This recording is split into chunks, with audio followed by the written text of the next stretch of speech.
here at Soldier Field. And Chicago quarter for Chicago, and we're underway. Duvernay from the 1. Evan Duvernay looking for a lane. He's got one. Duvernay down the sideline, and it's Andre Schmidt who shoves him out near midfield. Hard return, and Jalen Jones down behind the play for the Bears. He's up and headed to the sidelines. So for Chicago, excellent field position to start, and Caleb Williams going to work. Completion percentage is down. Pass yards per game right in the middle. Maybe the most important stat on there, the game-winning drive, second most in the National Football League. Yeah, and that's the narrative that this team is trying to change. Last season, it was all about how the Bears find ways to lose games. This year, it's been, wow, look at this. They're getting really good at finding ways to win games. Came up a little bit short last week, though. Williams on play action on the roll. And Williams throwing on the run. That's incomplete. And it'll bring up a second down. He was looking for Colston Loveland, and the run game for the Bears has really been surging behind this offensive line. And it's so similar to what we saw with the Detroit Lions and what Ben Johnson was doing there as the offensive coordinator. They invested in the offensive line. That guard center guard area is very, very strong. Very, very smart players there, and a great running back duo. When you talk about DeAndre Swift, Kyle Monangai, that's a nice 1-2 punch in that run game.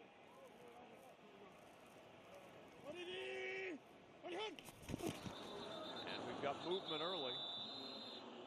And the Bears will back up 5. Ball start. Offense number 2. 5-yard penalty, second down. Early jump for DJ Moore costs Chicago 5.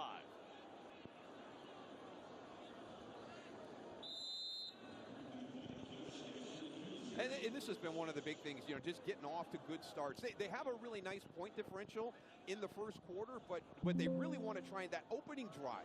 They're trying to find a way to get better with that opening drive. You can't have these penalties in getting into these second and long situations. Last time they scored on an opening possession was November 2nd, down to the 46 of Cleveland. And this Browns defense, of course, it all starts with Myles Garrett. That's up front, but then that second level, a star blooming in Carson Swessinger. Yeah, we're going to have our eyes on Myles Garrett. It's amazing. I mean, every time we've done a Browns game this year, the offensive play caller talks about trying to take him out of the game, and it seems like they just can't. But Carson Swessinger, to hear Myles Garrett say he is one of the best young linebackers I've ever played with. 3rd down and 9. Here comes Garrett. Williams dropped. Tried to dump it off to Monangai, who had blockers in front and some room to run. It was well set up, but Monangai couldn't pull it in, and the Bears don't score on their first possession again. This is very well set up because you're going to watch the receivers bring everybody to the opposite side. Watch how much space is out here. If Kyle Monangai gets that ball and catches it, you've got your 2 linemen on those blocks. He's going to split that. That could have been a potential touchdown all the way to the house. Instead, the 40th 3-and-out forced by Cleveland this season. 3rd most in the NFL for a defense that's 2nd overall in total defense. Corey Taylor to punt it away, trying to pin the Browns deep. And it'll be down at the 2, trickling into the 1. What a play. Josh. He's got to reestablish himself, getting both feet inside the 1-yard line. What a great start by Richard Hightower and his special teams group. 71 is eligible. 71. And the challenge flag has been thrown by Cleveland. They are going to challenge whether or not this was touching. Ron Torbert will head over, our referee, and get the official word from the head coach, Kevin Stefanski.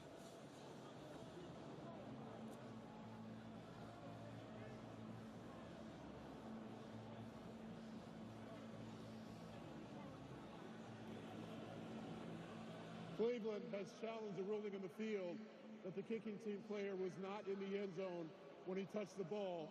Previous plays under review. And so Kevin Stefanski's challenge will bring us back to the play by Josh Blackwell. They'll look while we step aside from Chicago. Cleveland starts at the 1 with an extra offensive lineman in Cornelius Lucas. from their own 1-yard line for Shedeur Sanders. And this Cleveland offense trying to get a little breathing room here. And a flag. This movement will not cost them much. False start. Offense number 44. Half the distance to the goal. First down. Ron Torbert's going to have to bring out a tape measure to figure out what half the distance is from this spot.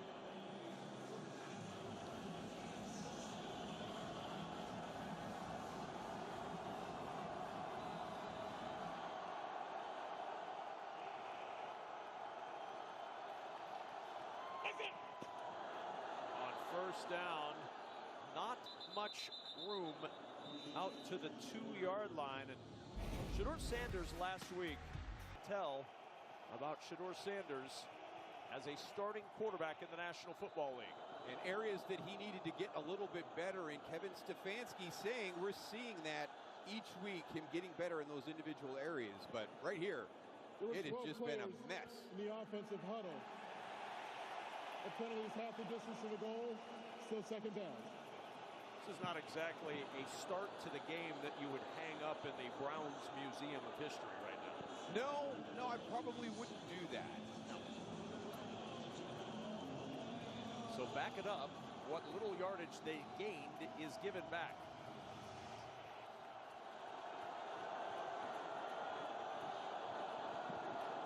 Second and 10. It's Quinshon Judkins. Tumbles forward near the 3, and DeMarco Jackson with the tackle. And it's hard to get space from where they are because this offensive line, Moose, is an injury-plagued unit.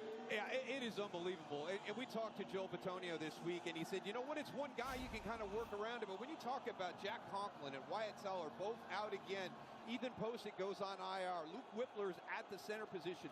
This is their 9th starting line offensive group. And that's going to make it hard because there is an opportunity to run the football against this Bears defense. Can they do that today?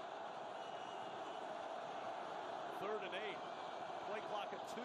Going to have to hurry.